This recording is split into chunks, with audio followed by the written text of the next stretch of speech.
हमारे संविधान की धज्जियां उड़ाई जा रही हैं और संविधान की शपथ लेने वाले माननीय सांसद, विधायक, मंत्री और जज मौन हैं। जो लोग बार बार संविधान की बात करते हैं, संविधान की बात करते हैं, सेकुलरिज्म की बात करते हैं, बाबा साहब की बात करते हैं, वो सब आज मौन होके इस संविधान का चीरहरण देख रहे हैं। महाराष्ट्र में संविधान की धज्जियां उड़ रही हैं। संविधान का आर्टिकल 343 कहता है हिंदी भारत की राजभाषा है, ऑफिशियल लैंग्वेज है, और हिंदी का प्रचार और प्रसार करना भारत के सभी लोगों का नैतिक कर्तव्य है। आर्टिकल 344 कहता है एक भारतीय भाषा आयोग बनेगा और भारतीय भाषा आयोग अपने सुझाव देगा कि हिंदी का प्रचार प्रसार कैसे किया जाए, हिंदी को कनेक्टिंग लैंग्वेज कैसे बनाई जाए। आर्टिकल 344 आगे ये कहता है एक भारतीय भाषा समिति बनेगी 30 लोगों की, उसमें 20 लोकसभा के सांसद होंगे, 10 राज्यसभा के सांसद होंगे, और वो समिति भी अपने सजेशन देगी कि हिंदी को भारत की कनेक्टिंग लैंग्वेज कैसे बनाई जाए। आर्टिकल 348 कहता है कि जब तक कानून नहीं बन जाता तब तक सुप्रीम कोर्ट और हाई कोर्ट में अंग्रेजी चलेगी, नहीं तो उसके बाद अंग्रेजी बंद हो जाएगी। और सबसे इंपॉर्टेंट, एक बार आप भी गूगल करके देखिए आर्टिकल 351 क्या कहता है। आर्टिकल 351 कहता है हिंदी का प्रचार प्रसार करना ये सरकार का दायित्व है। और आप आज क्या हो रहा है, हिंदी के विरोध में लोगों को थप्पड़ मारा जा रहा है। दुबई में आप हिंदी बोलेंगे कोई आपको थप्पड़ नहीं मारेगा, अरब में आप हिंदी बोलेंगे कोई आपको थप्पड़ नहीं मारेगा, अमेरिका में, कनाडा में, ऑस्ट्रेलिया में, ब्राज़ील में भी अगर आप हिंदी में बात करेंगे कोई आपको थप्पड़ नहीं मारेगा, बल्कि गर्व के साथ आपके साथ सम्मान के सामने झुक जाएगा, बोले अच्छा आप हिंदुस्तान के रहने वाले हिंदी बोलते हैं, आपका सम्मान करेगा। लेकिन यहाँ पे आजकल महाराष्ट्र में चंद वोटों की खातिर, सत्ता की खातिर फिर से नफरत फैलाई जा रही है भाषा की, हिंदी विरोध की। इसको हमें और आपको सबको मिलकर समझना पड़ेगा। ये क्यों किया जाता है जानते हैं? सत्ता की खातिर, केवल और केवल सत्ता की खातिर। जातिवाद का जहर घोला जाता है सत्ता के लिए, भाषावाद का जहर घोला जाता है सत्ता के लिए, क्षेत्रवाद का जहर घोला जाता है सत्ता के लिए, अगड़े पिछड़े की लड़ाई कराई जाती है सत्ता के लिए, दलित बनाम सवर्ण किया जाता है सत्ता के लिए, मजहबी उन्माद फैलाया जाता है सत्ता के लिए, 15 मिनट के लिए पुलिस हटा लो, हिंदुस्तान से हिंदुओं को ख़त्म कर दूंगा, ऐसे डायलॉग मारे जाते हैं सत्ता के लिए। और इस सब सत्ता के लिए आखिर सब लोग पागल क्यों हो रखे हैं? क्योंकि सत्ता आज की डेट में सबसे बड़ा फ़ायदेमंद धंधा है। राजनीति सबसे बड़ा फ़ायदेमंद धंधा है। तो अगर हमको जातिवाद, भाषावाद, क्षेत्रवाद, अलगाववाद, पंथवाद ये सब खत्म करना है तो सबसे पहले हमें करप्शन को ख़त्म करना पड़ेगा। अल्टीमेटली जो कुछ हो रहा है महाराष्ट्र में वो क्यों हो रहा है? क्योंकि पहली बात तो कानून का खौफ नहीं है। किसी को जाओ भाषा के नाम पे उसको 4 थप्पड़ मार दो, उनको पता कुछ होगा ही नहीं। पुलिस सत्ता के गुलाम है तो पुलिस अपने आप FIR करेगी नहीं, वो भी देखेगी अच्छा ऊपर से हमें आदेश आएगा तब हम FIR करेंगे, नहीं तो हम करेंगे नहीं। और पुलिस सत्ता के गुलाम क्यों है? 1861 का पुलिस एक्ट चल रहा है। उनके मन में खौफ क्यों नहीं है? खौफ इसलिए नहीं है कि अगर हम FIR हो भी जाएगा ज़्यादा कुछ फर्क नहीं पड़ेगा, हमारे खिलाफ कोई गवाही देने आएगा नहीं। नार्को पॉलीग्राफ ब्रेन मैपिंग कानून तो है नहीं। ये जिन्होंने हिंदी बोलने पे 2-4 लोगों को मारा है ना, अगर इनका narco polygraph brain mapping test करके पूछते कि तुम्हें किसने भेजा है, ये सारे अपने आकाओं का नाम उगल देते।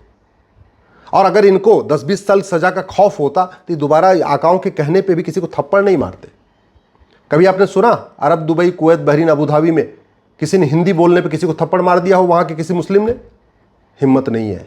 कभी आपने सुना चीन, जापान, सिंगापुर में, कोरिया में किसी व्यक्ति ने हिंदी बोला और वहाँ के किसी लोकल व्यक्ति ने किसी को थप्पड़ मार दिया हो? क्यों? खौफ नहीं है। खौफ है कानून का, खौफ है। और भारत में कुछ भी कर लो, झूठ बोल लो, फरेब कर लो, धोखा दे लो, झूठे वादे कर लो, झूठी कर लो, कुछ भी कर लो, थप्पड़ मार लो, कुछ होगा ही नहीं। और भाषा के नाम पे कितने राज्यों में पहले भी आगजनी हो चुकी है और फिर से वही आगजनी की जा रही है। 20 साल तक खूब कोशिश की है सत्ता के लिए, अकेले अकेले दोनों लड़ते रहे, नहीं से सत्ता मिली। अब लगता चलो एक हो के चलो आ जाओ और हिंदी बनाम मराठी कर लो। हिंदी ने कभी मराठी को दबाने की कोशिश तो नहीं किया। हिंदी बोलने से मराठी कमज़ोर तो नहीं हो जाएगी। फिर हिंदी बोलने का विरोध क्यों किया जा रहा है? हिंदी का विरोध नहीं किया जा रहा है। हिंदी विरोध के नाम पे सत्ता प्राप्त करने की कोशिश की जा रही है। और सत्ता प्राप्त क्यों? क्योंकि महाराष्ट्र एक तो बहुत इकोनॉमिकली पावरफुल है, बड़े राज्य की सत्ता मिल गई तो पूछो नहीं, तो हज़ारों करोड़ का वारा न्यारा हो जाएगा, माला माल हो जाएंगे। और बाकी महाराष्ट्र छोड़ो, अगर BMC मिल जाए, अगर मुंबई नगर पालिका मिल जाए तो भी करोड़ों का, मतलब 60,000 करोड़ का जो है उसका बजट है अकेले मुंबई का। कई राज्यों का जितना बजट है ना उतना मुंबई नगर पालिका बीएमसी का बजट है। तो अगर बीएमसी पे कब्जा हो जाए, 60,000 करोड़ का बजट, 60,000 करोड़ का बजट का मतलब 20% कमीशन का मतलब 12,000 करोड़ रुपए मिल गया। ऐसे ही सीधे सीधे 20%, 60,000 करोड़ का टोटल बजट है और अगर 20% कमीशन मिल जाए तो सीधे सीधे 12,000 करोड़ मिल गया। अब 12,000 करोड़ प्राप्त करने के लिए कुछ न कुछ करना ही पड़ेगा, लड़ाना पड़ेगा, मारना पड़ेगा, मारपीट करना पड़ेगा, दंगा कराना पड़ेगा, आगजनी करानी पड़ेगी। शायद ये बात हमें आपको समझ में नहीं आती। हम नेताओं की बतौलेबाजी में फंसे रहते हैं, हम इन नेताओं की दुकान में फंसे रहते हैं, हम इनके जो है फालतू के जुमलों में फंसे रहते हैं, हम इनके तूतू मैमे में फंसे रहते हैं, हम इनके आरोप प्रत्यारोप में फंसे रहते हैं। अपना दिमाग लगाते नहीं कि कर क्या रही है। आपने कभी सुना कि कभी किसी ने थाने का भ्रष्टाचार खत्म होना चाहिए ये मुद्दा कभी उठाया हो? अब बोला अगर थाने पे अगर भ्रष्टाचार चलेगा तो हम 2-4 थाना फूंक देंगे, नहीं।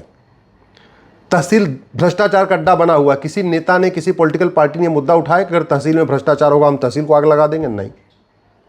डिस्ट्रिक्ट कोर्ट में न्याय बिक रहा है, जुडिशियल रिफॉर्म किसी के लिए मुद्दा है क्या? नहीं। आम जनता घूसखोरी, कमीशनखोरी, दलाली से परेशान है, किसी पार्टी के लिए मुद्दा नहीं है।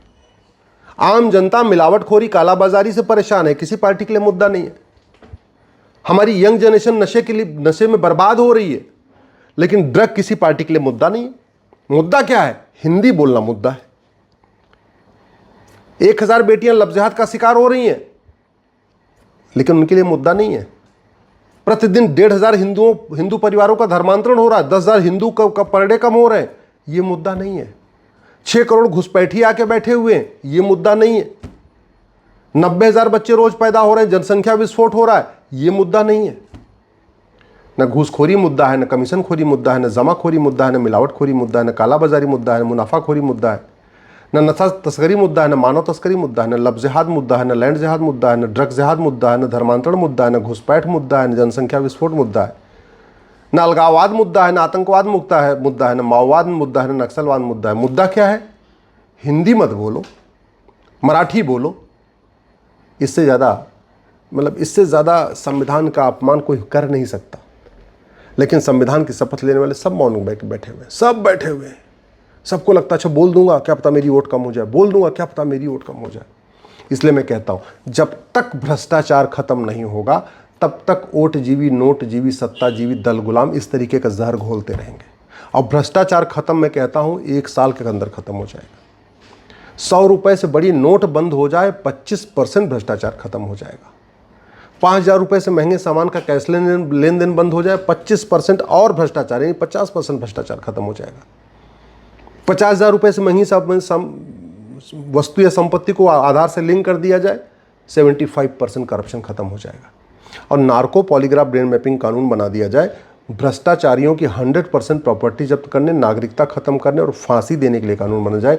मैं गारंटी के साथ कहता हूं भारत में राम राज्य आ जाएगा।